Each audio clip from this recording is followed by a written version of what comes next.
Hi YouTube, it's Monica. Guess who had a baby?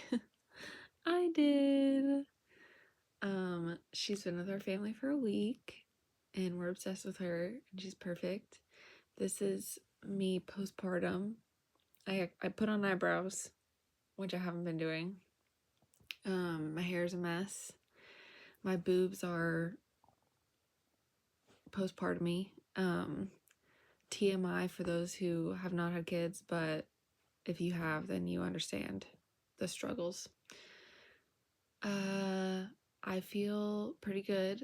Just am definitely sleep deprived. Like, when you're so tired that you like don't even want to sleep because you're a little bit anxious and you have other stuff to do. So you just it's like a cycle of being a mom where you just stay awake and feel more tired all the time because you know that you're not going to get much sleep anyway. Like if I try to take a nap right now, she's probably going to wake up in like 30 minutes. So I'll like get to the point of falling asleep and then have to wake up. So it's almost like you just kind of like push through, but that's where my brain is at. So I'm in a little bit of a brain fog right now. She's been cluster feeding for the past few nights. She slept a little bit better last night, but she's still, sleeping a little more during the day than I would like, and then staying up a little bit more at night. So, just a phase that babies go through. She's not particularly fussy yet, but she's only a week old, so she's perfect otherwise. No complaints. She's currently napping. She cluster fed already this afternoon earlier around like between 11 and 1. So she's been asleep for like an hour or so. And we'll just see how long she wants to sleep for. We're now a family of 5 with our 2 toddlers having her home. With my husband being home, it's been manageable. I am worried for when he goes back to work that I'm going to have to manage all 3 of them on my own.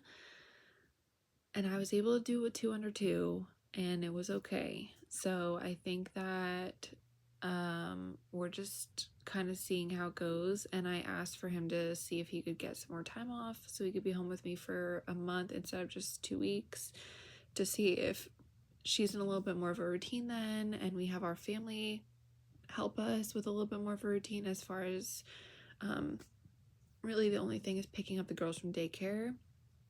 And our youngest, or our middle child right now, is sick.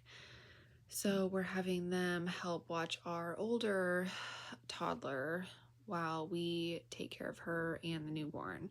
And like having 2 under 2 now is like doable for us, or we can handle like 2 young kids by themselves, 2 toddlers, that's fine. It's like just adding the 3rd one into the mix, how we're going to manage it with breastfeeding. Because like our oldest and the baby are fine together, but our middle child would be difficult to watch with the baby because she is part of that 2 under 2 phase. So like both of them are still so young that she needs a lot of help in general still.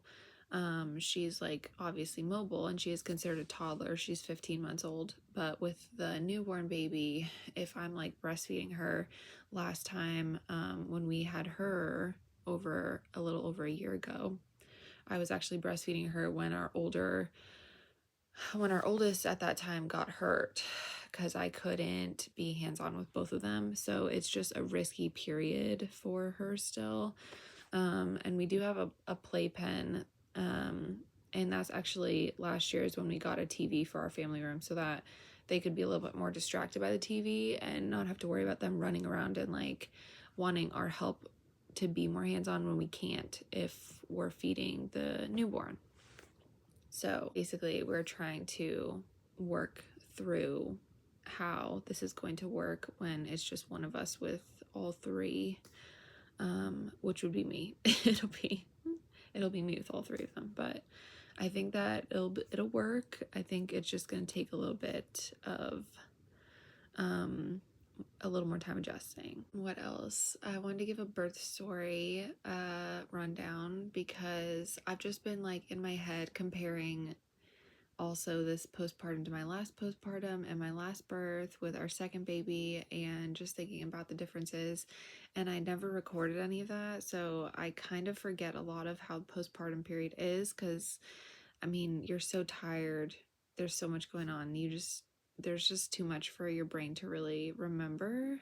As far as birth story goes, let's just get into it. I was induced, so those of you who have to be induced, maybe this will be some more helpful information, because I never had to be induced before. My last two babies, they just came on their own. Especially like our second one, she was very quick. I felt great the whole pregnancy, first of all. I filmed the videos, but I never uploaded them. I felt great for the majority of it. I felt fit, I felt mobile, I felt active. It was difficult for me with our toddler, our young toddler at that time, because we had one already, but I was able to still feel strong, and I was working out almost every day. So I was just in great spirits. I felt like the prettiest I've ever felt pregnant. I just felt really good in myself. So when I had her for the birth, I went from like 0 to active labor very quickly. I think that like active labor is around 6 centimeters dilated, and your contractions are a lot stronger. So by the time I started to feel contractions, and a few hours later, we had someone come over to the house to be here overnight. It was around, it was night. I know it was nighttime. I think it was maybe like 11 or 12 p.m. when I started having them. So I knew they were real contractions, because they were 3 to 5 minutes apart. They were getting stronger. Then we got to the hospital. I don't think they started Pitocin yet. They were just monitoring me and the baby, and then I told them that my contractions were getting stronger. I always say that I want natural labor. It never works out. I was getting close to 6 centimeters, and then active labor started after I already said that I wanted an epidural. So I was actively laboring for maybe like an hour waiting, because the rooms were full, so they couldn't move us into a delivery room right away. So we had to wait on the epidural. So I was just laboring, waiting to get it. And then by the time I got my epidural, and I literally like don't even remember that whole, like, I remember, obviously I know that I had the epidural, but I don't remember getting it at all. And after I got my epidural, I remember being in bed, and then I remember getting checked in like an hour, and her head was coming out. So I don't remember a whole lot. It was very quick. To me, it was like painless. Like, it had the pain of like labor pains, but then after the epidural, I didn't feel any pain. And then immediately after I had her, I got started on magnesium. So I was in the hospital for another 24 hours on magnesium, and then I got food delivered, and I was able to be overnight with her, and then I went home. This time was a little different, because I was getting induced. So I showed up to the hospital on our planned date at the planned time at 8:30, and we already knew that this baby did not want to come out. I was miserable in that pregnancy. Like, I was so miserable. I'm like happy now, even not being pregnant. I feel like this burden's been lifted off me, because I don't have like the side effects I was feeling. I couldn't sleep ever. Like, I'm getting more sleep now with her being newborn than I was when I was pregnant, because I had horrible restless leg and insomnia. So I was exhausted. But as soon as I laid down to go to sleep, my legs twitched. Like, I could not stop moving. My brain like would not turn off. My insomnia was terrible. I even like had to sleep in different places in the house. Like, I tried sleeping on the couch, and I could sometimes nap on the couch, okay, but as soon as nighttime came around, I couldn't sleep. It was bad. And then my acid reflux on top of that made it difficult, because I was already taking famotidine twice a day that was prescribed, and I was taking Tums, and there's only so much you're allowed to take. So I was not eating fried food. I was trying to eat healthy. I was trying to eat regular. I eat like whole foods, like whole wheat toast and oatmeal. Basically the only thing I could eat was whole wheat toast with maybe some like jam on it. And that's what I ate for the end of my pregnancy, because everything else just gave me horrible acid reflux. Everything I cooked, I felt nauseous, and I couldn't eat it again. It was basically like worse first trimester is how I felt. And so I was like, okay, let's get this baby out. I actually ended up moving up the induction date. So she did a membrane sweep my last visit. That was actually my due date. And I was dilated 2 to 3 at that time. And she was like, oh, your cervix is still a little firm, but you're dilating more rapidly. And I had like prodromal labor, I think it's called, where I was having contractions like all at once, but they weren't regular. And I was dilating, but they never became regular. So it never turned into an actual delivery. So they said that I just needed more rest and fluids to like stimulate more regular contractions.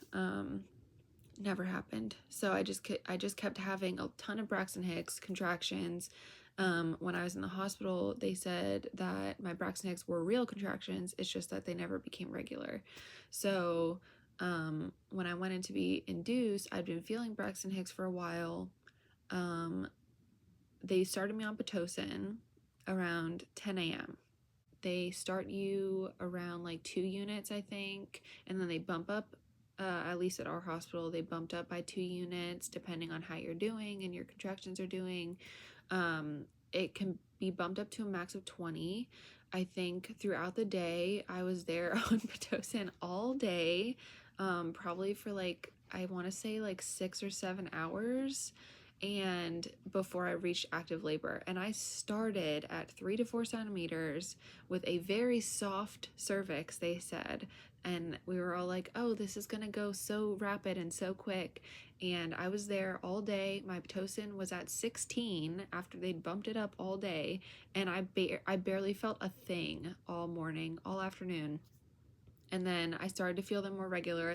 I decided I wanted the epidural. So I'd been moving around using the yoga ball. It was getting to the point where I couldn't relax through contractions anymore. I had to like be up and moving. I knew I was getting into active labor. So I got the epidural. The guy was like an expert. He missed again. He said my spinal space is too like narrow or crooked or something. I don't have scoliosis, so I don't know. This is just an issue that they've had multiple times now. So it's just a problem for me with epidurals. But after he finally found the space, it ended up working pretty well. I could feel more on one side. So I had them roll me onto the side where basically it's gravity dependent. So I felt more on my left side. So when I was rolled onto my left side, the medication, like I felt cover the entire body. So I wasn't uncomfortable as much with the pain of contractions. They also, around that time, noticed that I was contracting like double, like nonstop. So they had to turn the Pitocin off completely because my body had started to contract naturally. And I never had it back on for the remainder of the birth. So it was just me contracting from that point. So I was contracting pretty intensely and regularly. So we left the Pitocin off. And I think that I had the epidural for maybe a few hours. The labor itself was a total of 10 hours, I believe, from when they started the Pitocin, because she was born around 10 p.m. So, or 12 hours, sorry, 12-hour labor. She was born around 10 p.m. And I started to get restless leg with the epidural, which was very weird. And I never described it to like my OB, so I don't really know if she would have an explanation for it or not, but basically like my legs, I felt so restless, like I had to move them, but they were numb on the epidural. So I was like constantly like trying to move my toes as much as I could. And if you've had an epidural before, you that's like the whole point, is that you can't move very well. So it was really uncomfortable and strange to feel the urge to move and not be able to physically move. I also had horrible acid reflux, and I had already gotten famotidine at the hospital, and I asked for famotidine again, and they said I couldn't have it. So I was like, please, can I have some Tums or literally whatever else I can have, because I was laying down at that point from the epidural, and the like acid constantly was just so bad. And then finally I felt a pressure that I knew was her head, and I asked my husband, is her head coming out? And he said, I'm not looking. And then a nurse came in and she was like, okay, so your physician is a half hour away. Let's try to wait. So that was funny because I really felt like she was going to come out, and I still remember that feeling. And I don't remember any of the other feelings of having the babies. Like I remember my first delivery, I was like feeling traumatized and scared because it was my first one. So there was a lot going on, and it was hard for me to like push and feel things. The second one was so fast, I don't remember anything about it. She just literally like fell out basically. And then this one, I actually remember like the feeling of pushing, and I remember the feeling of her head and that pressure, and it didn't hurt because of the epidural, but the pressure feeling is what I remember. And so I don't know, it's a pleasant memory for me because it wasn't like overly painful. But I vividly remember how that felt. And then she was born. I pushed maybe like 3 times with contractions, and it was really quick. And my OB said that my placenta was really healthy and that it was a really healthy pregnancy, which was great. And my blood pressure was normal the whole time. So I never needed magnesium, even though I did 2 other times. So I assumed I would need it this time, and I didn't, which was great. So I've got to go because my baby's sick and needs me. And thanks for watching.